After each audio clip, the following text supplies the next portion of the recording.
Ey bir gayrat yaşlılar, götü pamtırsızlar, size diyen, utanın yok mu ağa kara da ak diye otuyorsunuz.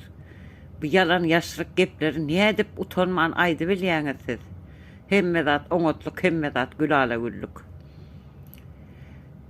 Siz var ha baralı sakkalınızdan hingili uçor sizin. Sizinki yarı yaşlı bolman geçsin. Siz Türkmenin adına ısnat yetiren haramzadalar siz. Deyyuslar siz. Deyyus sözünün hakiki manasını Türkmençe araştırıp bir bilin. Deyyus demek nämediğini. Deyyus söz hakiki. Haramlar.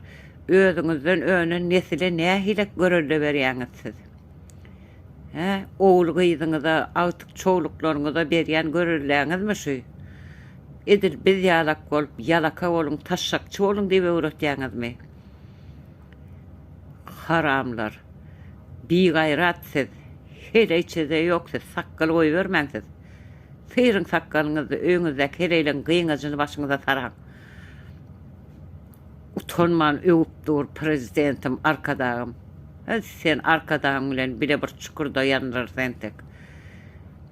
Haram bir gayratlar. Yaşlara berýän terbiýäňizmi şu?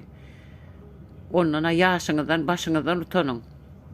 Ölüm, bir gedek yok diýin dänim, durun döşüňizi gerip de mertlerçe ölün. Nädip can berjeksiz? Nädip o dünýäde jogap berjeksiz Allahyň öňünde? Öljek gelmeyesiz.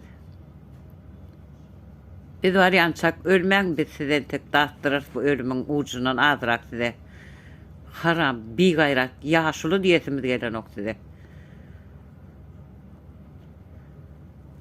Taşşakçı siz yaşlılarla. Götürün kovucu edip şonu.